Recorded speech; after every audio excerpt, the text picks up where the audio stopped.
Arnell, would you open us with a word of prayer as we start this morning's study?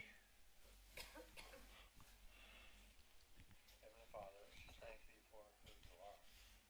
Lord, we thank thee that we can know you personally, Lord, as our Savior, our guide. Your Bible is our instruction book and a map for our lives. And Lord, these requests, you know, and we pray your will in each of these lives. Lord, we'd like to see healing, Lord. We'd like to see comfort. We pray for doctors and the knowledge they have, Lord, give them wisdom to do what needs to be done. And we just thank that we can be together. Thank you for your pastor, our members, and our friends. We need a special touch from you. Be with us as we look in the Word. Be it yours today. And we'll give you the praise. We ask this in Jesus' name. Amen. Thank you. Well, we're going to start where it starts. Turn in your Bible, if you would, to Genesis chapter 1, and we'll start with verse 1. We would start with verse 0, but he didn't write anything with verse 0, so we don't do much about.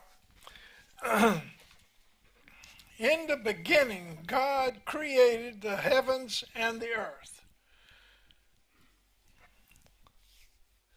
In the beginning, God created the heavens and the earth. You know, I've been seeing on the internet and on different things you look at, but real recently I saw one. It was, they claimed they found another Earth in a galaxy far, far away, 300 light years away. 300 light years. Light is the speed of light. How quickly does it turn the light on before you see it? How quickly is it, you know? Light years. Years. 16 light years away. Well, what that tells me, how big is God? God created that. Now, that's what blows my mind. Not the distance. It's what he did in that distance. And I saw something just yesterday. The new telescope can reach out to galaxies far, far away. And they found other Earths, similar conditions as our Earth. They don't know whether it's got life forms on it or not, but what they figured out is that from a star that it goes around the star just like the Earth does, and it's approximating the temperature is about the same as the Earth's temperature. Whether it's got water on it or not, they think it would have, but they're not sure. But none of that they can be sure of. But it's there. And they've got some stuff they were talking about, 15 to 16 billion light years away. How big is your God? How big is my God? And we say, God, can you do this? And we don't think he can do it. In our infinite little bitty scrawny little wee minds, we'll say, I'm not sure he can do this for me. Because he's really, I don't trust it that much. We ought to be trusting wholly in the Lord. 100%. If he can do that 16 billion miles away and created that, because it says here, in the beginning God created the heavens. See that S on the end of heaven? Heavens. Mine doesn't have an S either. What version do you have? KJV. Huh? King James. King James. Yeah, me too. I don't have that. Well, it may not say it there, but mine says it there. And it says it in other places in Scripture. Because you put in, if you do a search for heavens, in the King James even, it'll take you to where Paul talks about the heavens, three heavens, but there's other times in the early creation, it's heavens. The earth was without form. The earth was a part of this solar system that had been created. And verse 2, it was without form and void. What does without form and void mean? There was nothing there. Nothing. Nothing there. Nothing there. Well, what about today? Is there anything around the earth now? Huh? Me. Yeah, you and I, there, aren't we, Brad? We're here.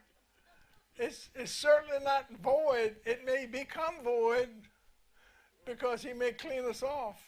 Because we are just like in the days of Noah, right today, I believe. We're so close to that it makes you tremble. Where everyone seems to be doing what's right in his own mind. What's right to me, what's right to you. You do what you do, and I do what I do. And we don't follow God the way we should. And I'm not talking about this little group in here. I'm talking about people across the world. We're not. The earth was without form and void, and darkness was on the face of the deep. And the Spirit of God was hovering over the face of the waters. So we see God was here when it was void, and he was creating it in this process. He was in the process of creating the heavens and the earth. Then God said, verse 3, let there be light. And there was light. Don't you wish, well, maybe no. I was going to say, don't you wish you could snap your fingers and things would happen? That's basically what God did. He just spoke and it happened. And how awesome, I can't get my mind to it. How big is God? How awesome he is when we can see a star out there at night, like the moon or the sun or Mars or the North Star or whatever we can see. And we haven't even touched the beginning of what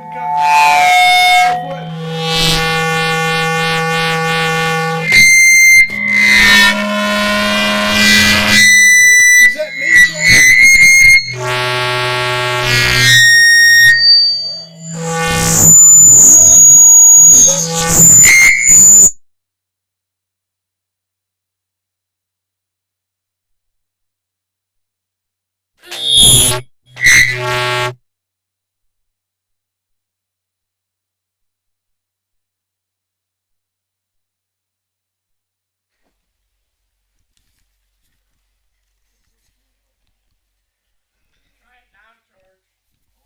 How's that? Did that get moved? Because I didn't do anything to make it do that. I didn't do anything either. I was just talking. Maybe that's what they were saying. Yeah. Get the hook. They got the hook on me. No, it's looking right.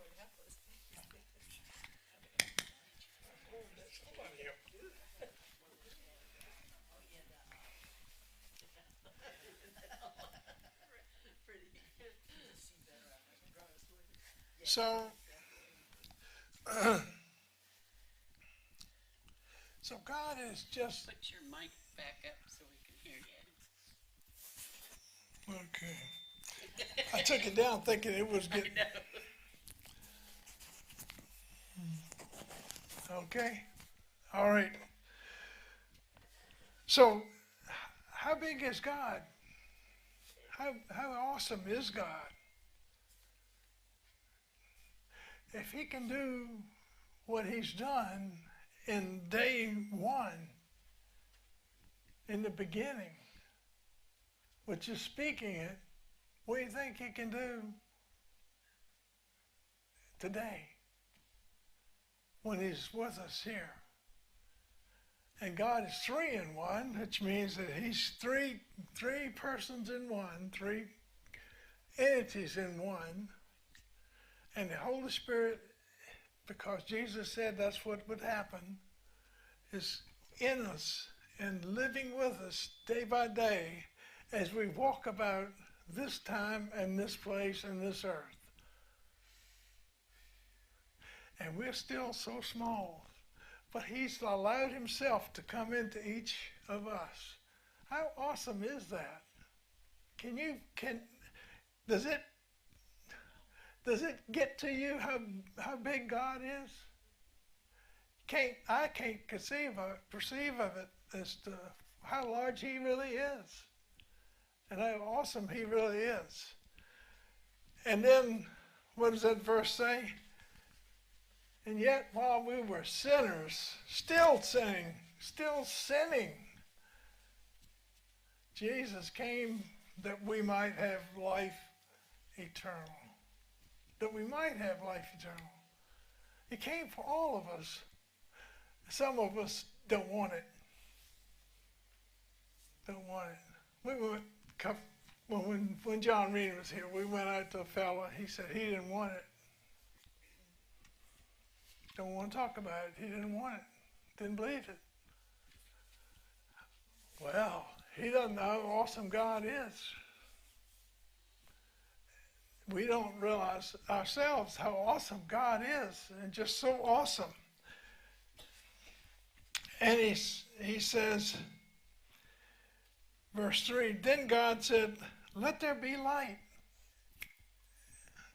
And there was light. That's what it says. He said, let there be light. And the next part of the verse says, and there was light. Where'd that come from? God spoke it into being. And God saw the light, that it was good. And God divided the light from the darkness.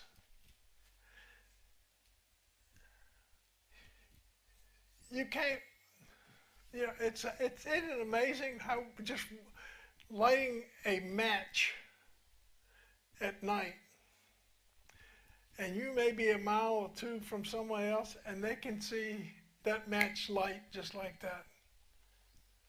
How it lights up the darkness. It penetrates darkness. Isn't that a mystery?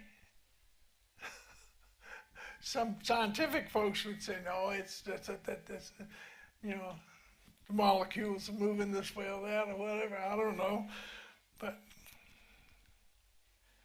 And God called the light, he called that day. And the darkness was called night. So God defined what is night and what is day.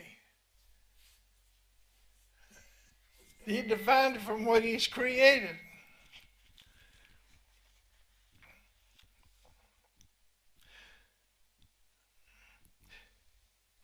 So verse 5b says, so the evening and the morning were the first day. This was the first day. The first day. Does that mean when the sun sets, the day starts? That's the way the Jewish people see it. When did we decide the day started at midnight, They didn't have the atomic clock out in Denver like we have, and they didn't have all the good stuff that we've got that we can say it starts at Greenwich Mean Time and it starts at midnight, and we got the time zones and all. They just said at sundown it was noon. One of the first things we did to counter what God had said on I don't know. Maybe we did. I don't know. But we're still working on it because we're trying to go from daylight saving to regular time and all that too. So I don't know about that. But he says that was the first day. Then we notice that in the first day, God named the items. He named day, he named night, he named sun. He made that sun up there. I don't think he named that. But then God said, let there be a firmament in the midst of the waters, and let it divide the waters from the waters. And verse 7, thus God made the firmament and divided the waters which were under the firmament from the waters which are above the firmament, and it was so. And God called the firmament heaven. So the evening and the morning were the second day. So God named heaven also. Man didn't name heaven, God did. Man didn't name day or night, God did. Then God said, let the waters under the heavens be gathered together into one place, and let the dry land appear. And it was so.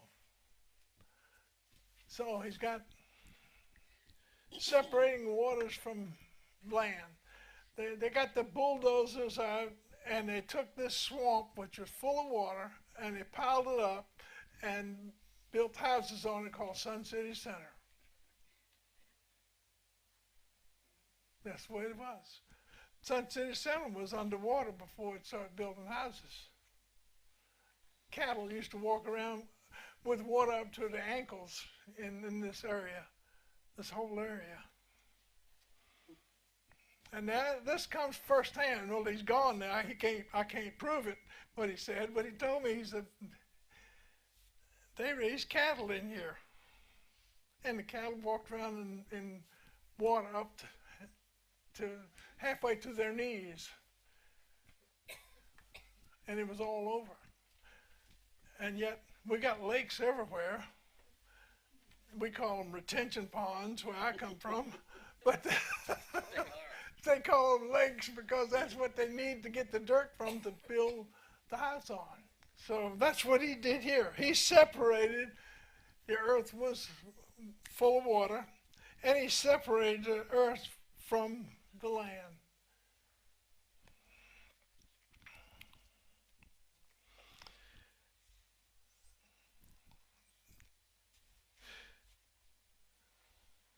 Then God said, verse 9, let the waters under the heavens be gathered together into one place, and let the dry land appear. And it was so.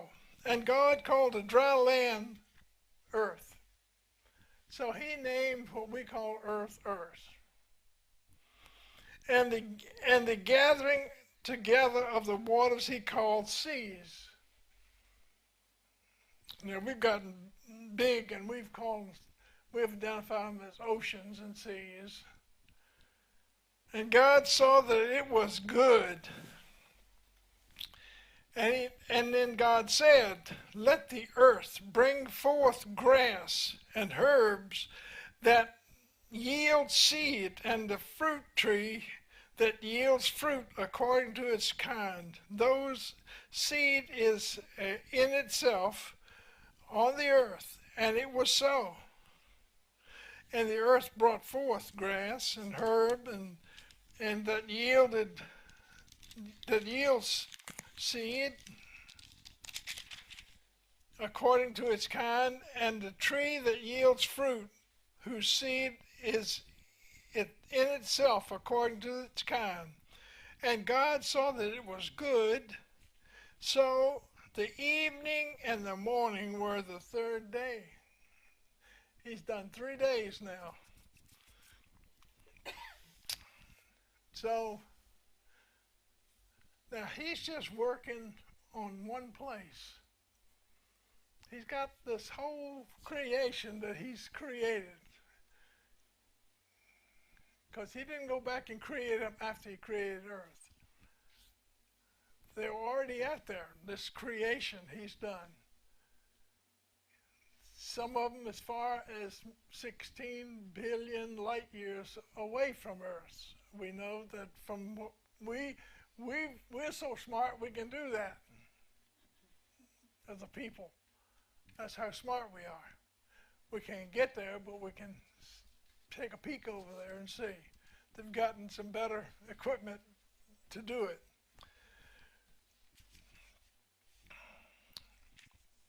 Then God said, verse 14, let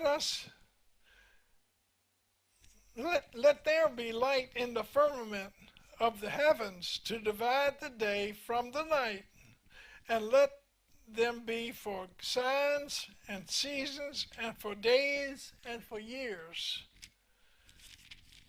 Well, why in the world does he need that when he's an eternal God? You ever thought about that? Why would he need to do that when he's eternal? Because he knew we'd need it. That's right. He's already got us planned. He already had us planned. Isn't he an amazing God? How awesome is that?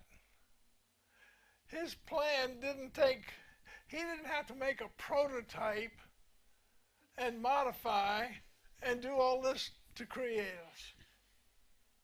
He just spoke it, or in fact with man, he took a little dust and got it going, and they were.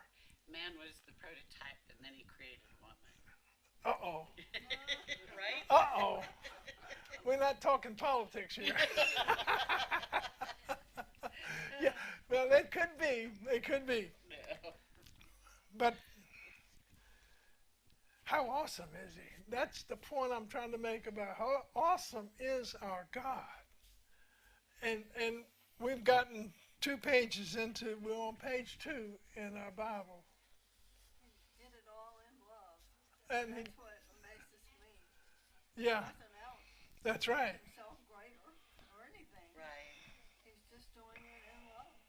He wanted people.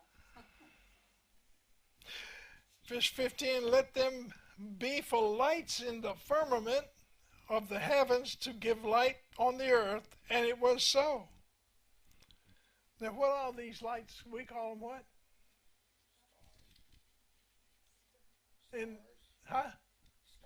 Stars. Absolutely. We call them stars. We call one the moon. But the moon was for our planet only, for night and day. But he made them for others too, for lighting the others. Then God made 2 great lights. Here we go. 2 great lights. The first lights were just the stars out there, so you can know. But now he's made 2 great lights. The greater light to rule the day, and the lesser light to rule the night. He made the stars also. Wow. Now how many of them are there? He named them all. It Huh? amazes me that he named them all. Yeah, that's right. How many of them are there? You have to ask God, because we don't have a clue. I mean, how far can you go and you're still running into stars and moons and to galaxies and to, I don't know, it just goes on and on and on. Where does how awesome is that? Verse 8 to give, verse 17, God gave them a firmament of the heavens to give light on the earth, and to rule over the day and over the night, and to divide light from darkness. And God saw that it was good. He's created this thing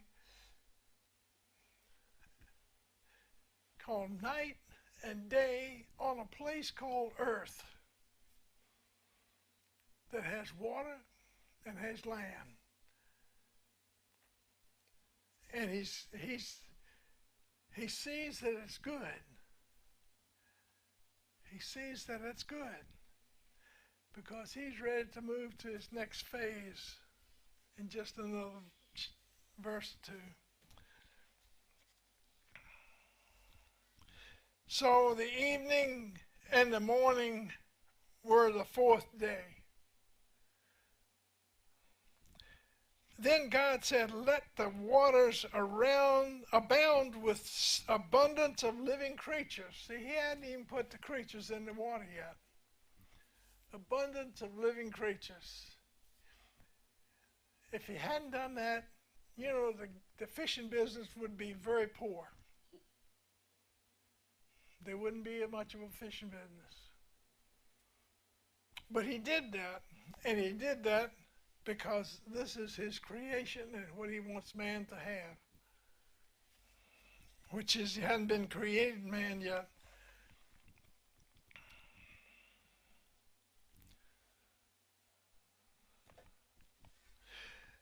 And let the birds fly over above the earth across the face of the firmament of the heavens. So he's created animal life, sea life, and flying animals, flying creatures, and birds.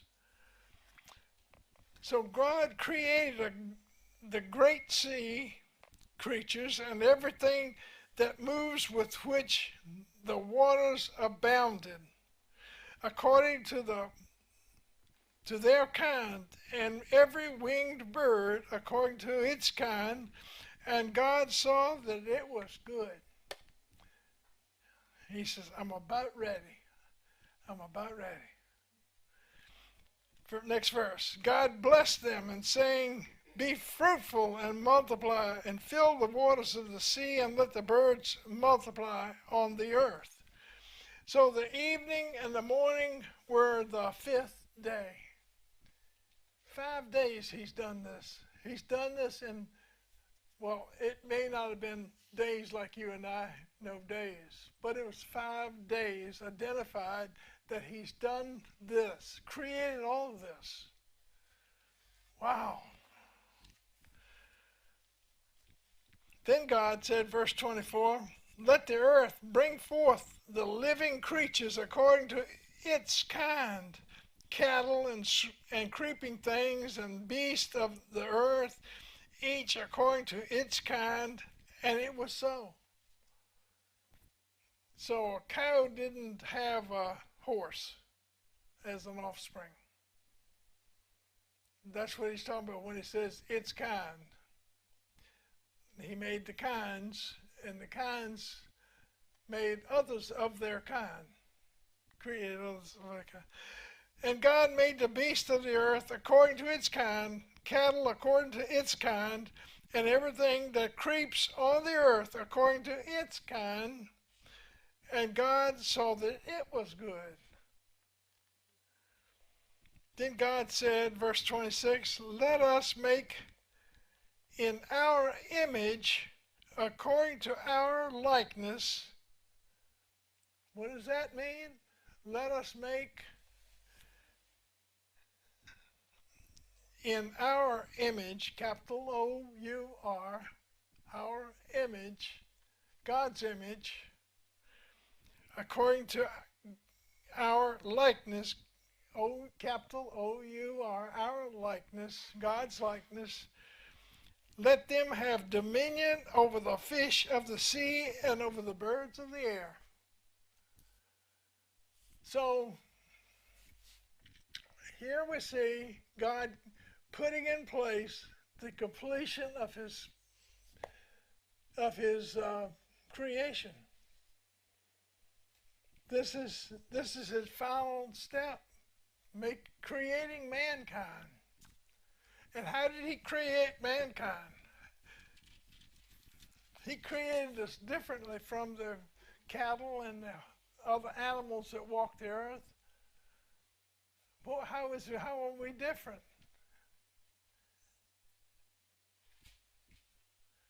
What does that verse say? In his likeness, in his form, you know, his.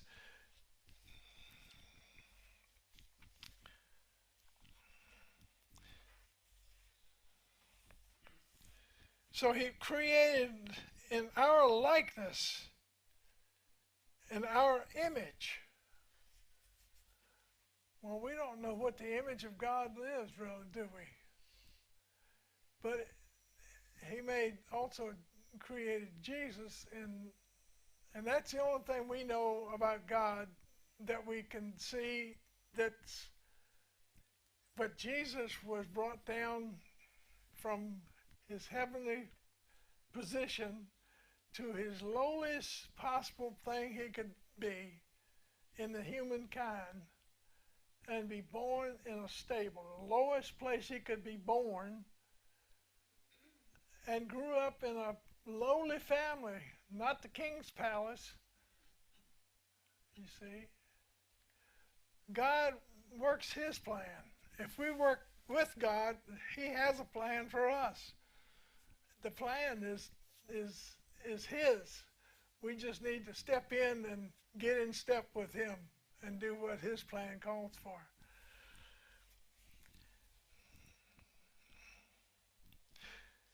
Then it says he created him, male and female, he created them. Now this is an overview, these first verses, but in the next chapter, chapter 2, it'll talk about what he did to create man. Gets more detailed, and how he allowed man to name all the animals. See, God gave man, God was naming everything up to this point, until when he created man, he said, okay, he run all the animals by, name that one. That's a donkey. That's an elephant. And how would man know it's an elephant? It had two trunks, one on each end. Elephant. Looked like trunks. One of them's not. But it was an elephant. So, man named all these things. That's what God allowed him to do for us. He allowed him to do that. So he's given man some responsibility right from the beginning.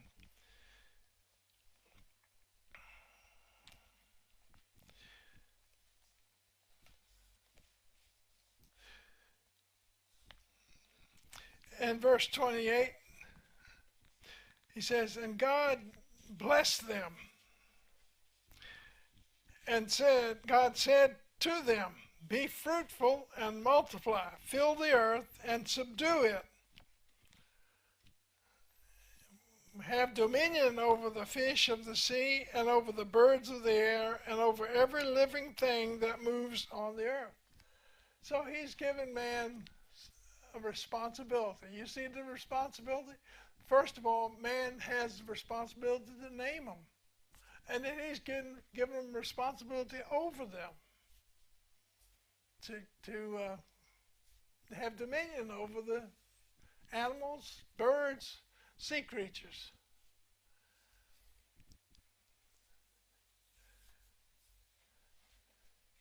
What is this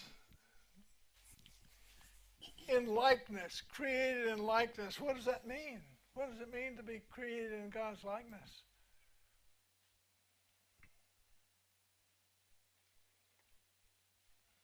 What does that mean to you?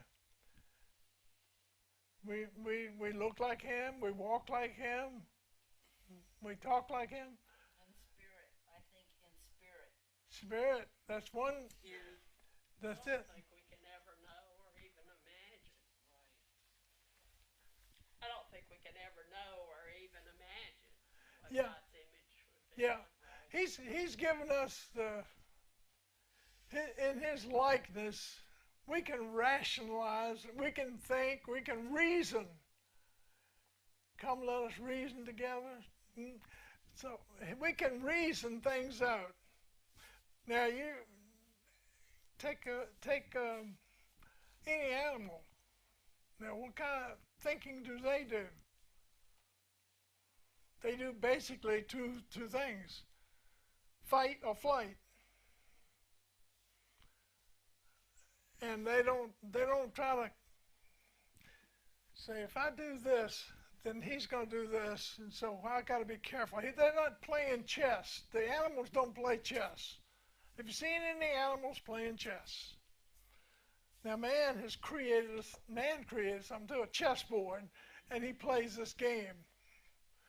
this crazy game where you move different things different ways, and sometimes they take other people or other chess pieces.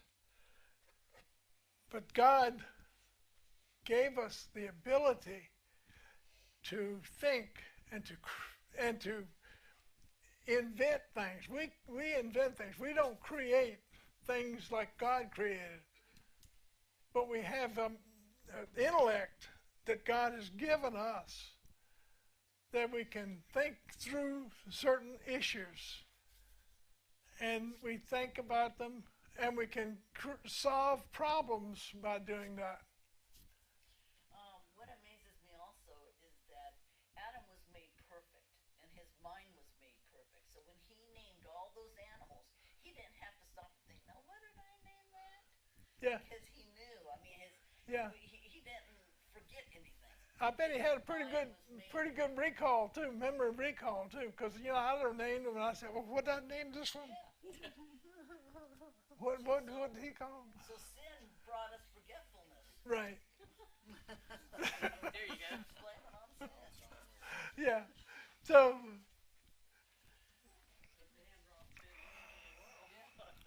Evidently God made Adam moral, but when he sinned, we lost right, that. Adam was made perfect, and from Adam came Eve, which was almost perfect.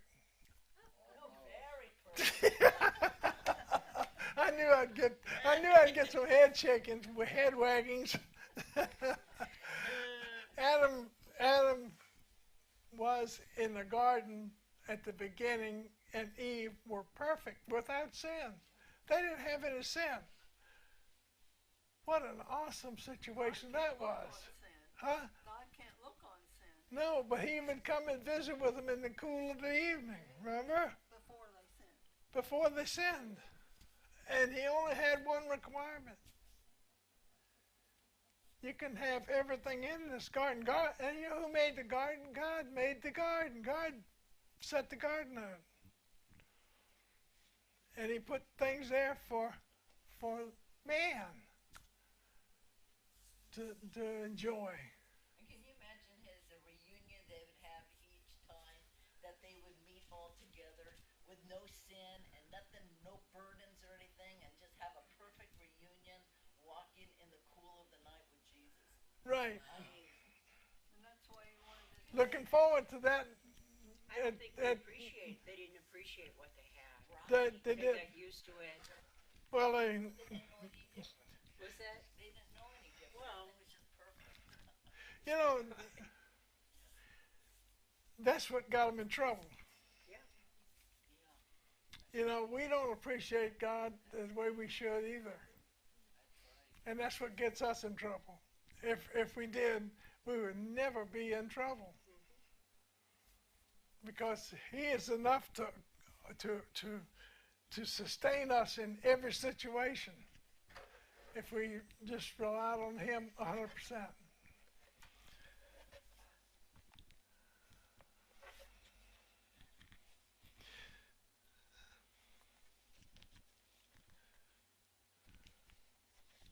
See, we're verse 29, I think. See, I have given you every herb of the fields that yields seed, and which is on the face of all the earth, and every tree whose fruit yields seed.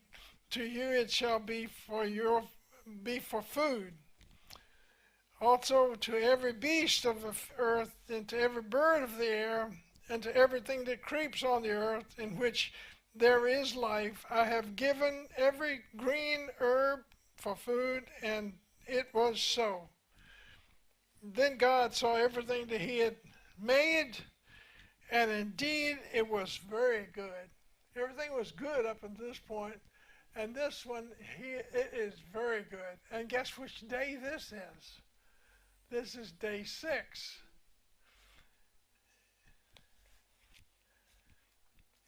So the evening and the morning were the 6th day.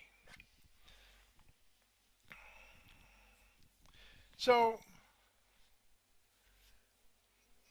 now tell me about God. Who is God? How big is your God? You know, and people say, well, they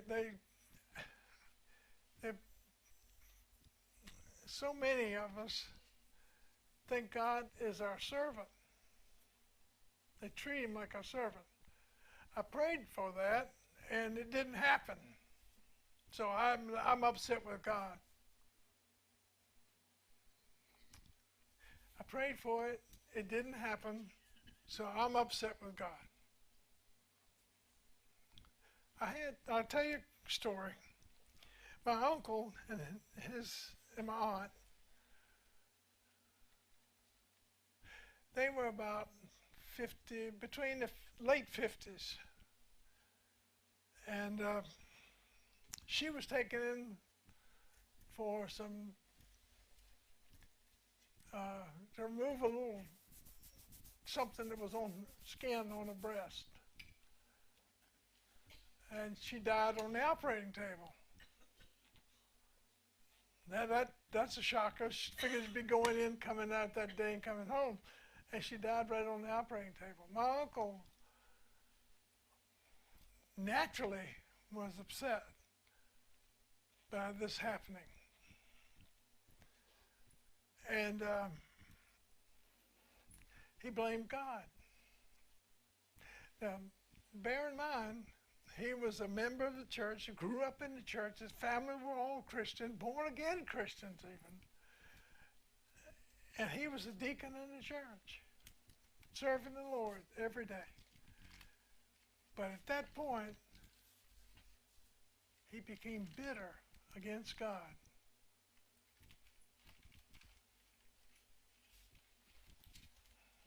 Well, I can understand him being upset, but to remain that way afterward is something that I had a hard time with.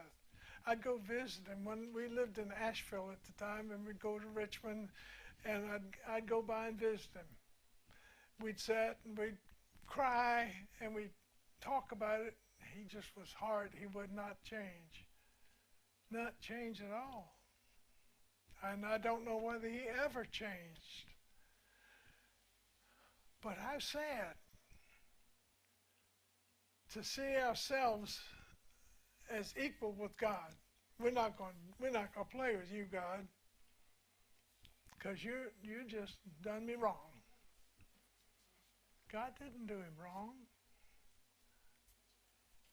But we need to understand that God has something for us. It may be whatever it is. It may be our life is shortened. You know, John the Baptist didn't last very long, did he? No. He sure didn't. And Stephen, the young man, he didn't last very long, did he? His life was taken just like that. Now, for us to be critical and we can be hurt. That's okay. We can complain to God. That's okay. But to get so bitter and to never allow any forgiveness and repentance and reconciliation, it's not okay.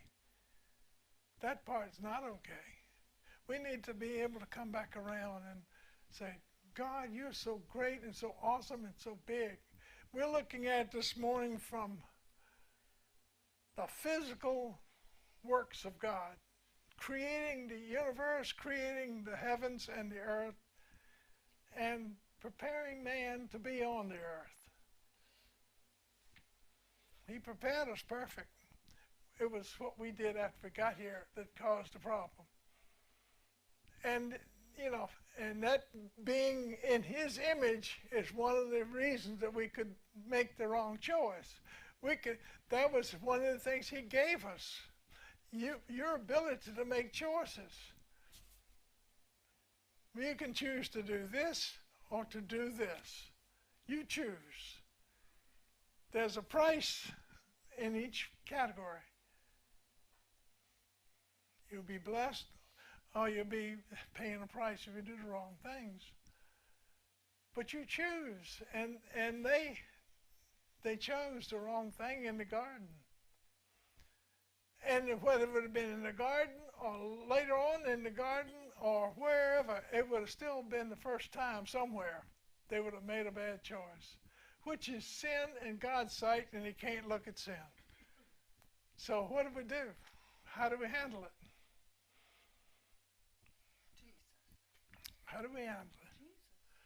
We handle it by just calling on Jesus and walking and living for Jesus.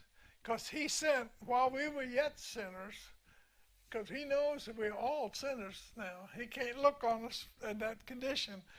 So he did the next best thing, which is, by the way, when he sent him, that wasn't just a, oh, Jesus, you need to run down and take care of this.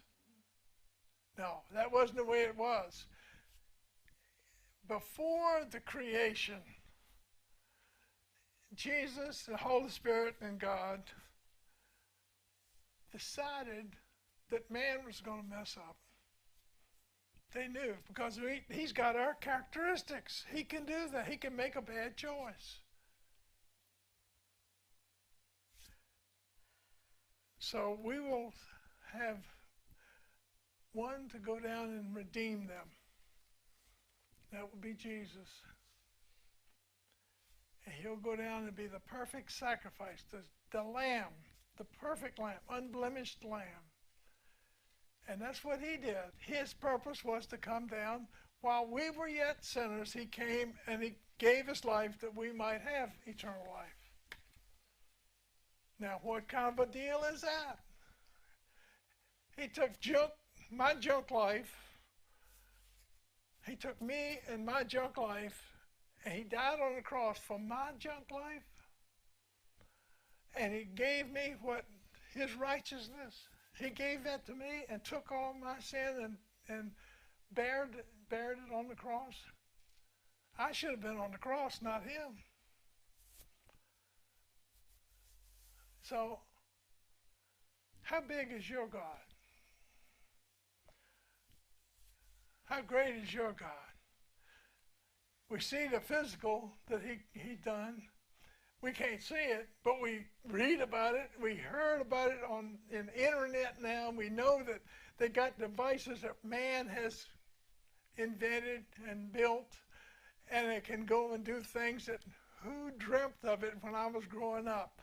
We saw Flash Gordon, spaceship.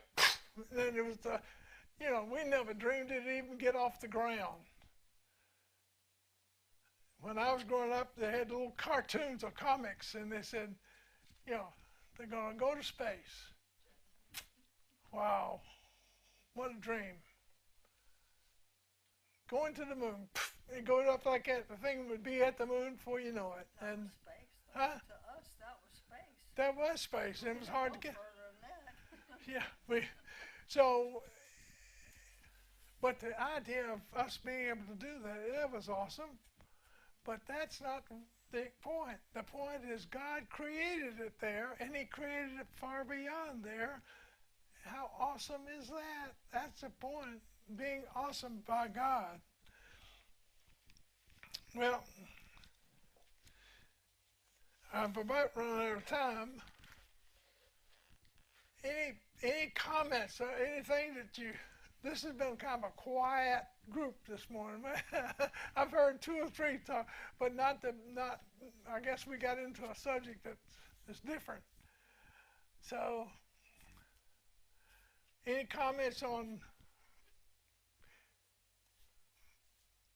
who God is, how God lives with you, any testaments that testimonies that you'd like to share this morning? Anything about this God of ours? My little devotion book this morning, which I've read, I'm clear the other end of the scriptures in Revelation. Jesus is the light in heaven. He is the light. There's no darkness. Right. In heaven. In heaven. That's right. That's what I was reading this morning. No shadows. Yeah. No shadows. Can you Light. imagine? He is the light.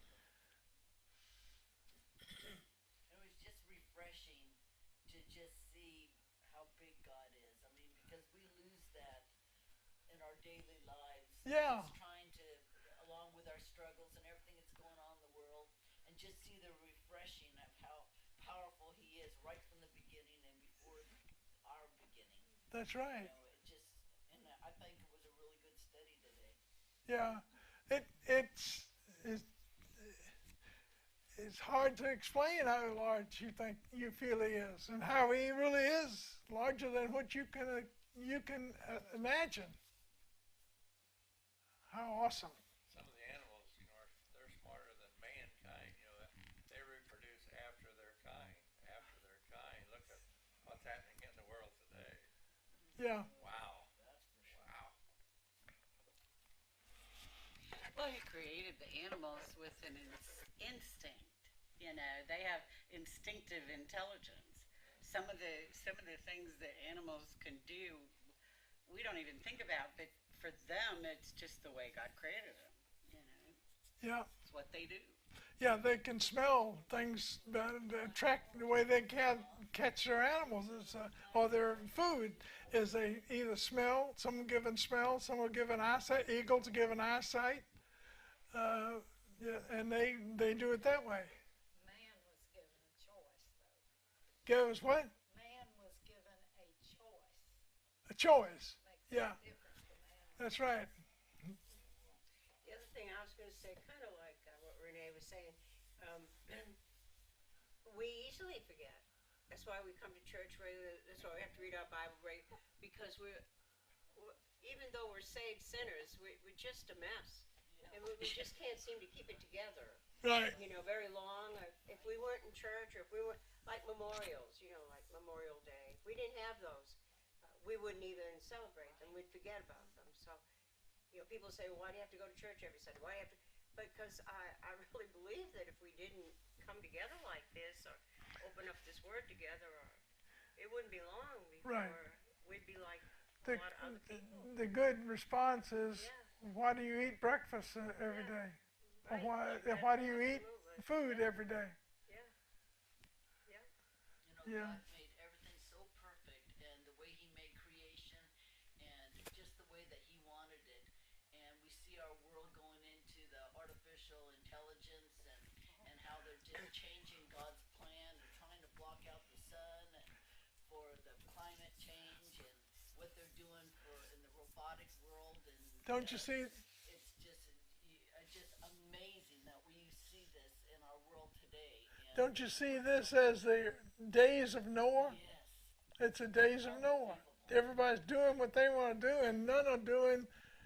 Well, the majority are not doing anything in the service of the Lord. And the vastness of it. Don't is even want to just admit beyond he's there. That we even know the vastness of what's really going on.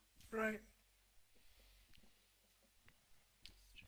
I find comfort that knowing that God's in control of it all, Yes. and it really, really matters to me Yes. to know that He knows the end from the beginning.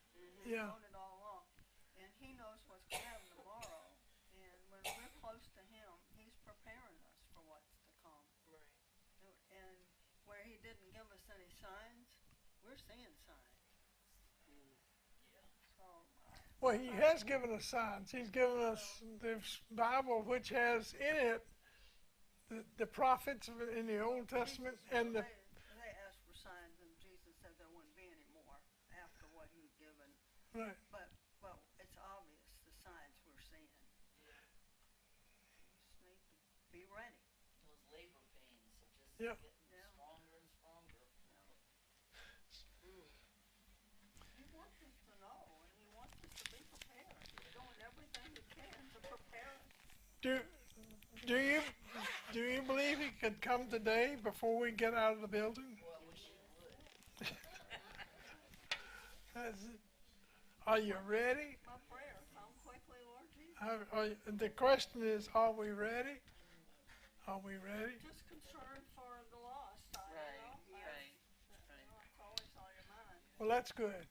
That's why you're still here, because you should be concerned for the lost and should be doing something about it, whatever his plan is for you to do in that regard. Because that's why he's leaving us all here, to do something to win those who have no hope.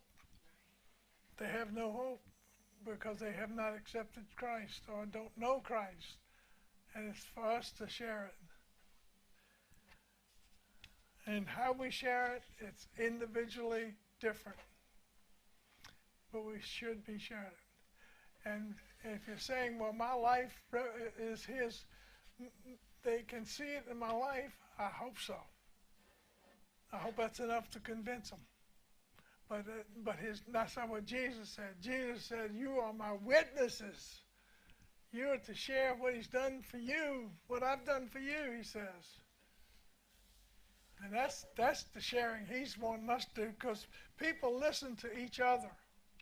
There are people that you can talk to that no one else could get through to. And there are people who someone else can get to that you couldn't. It's just that way. Brad, would you close us in prayer, please?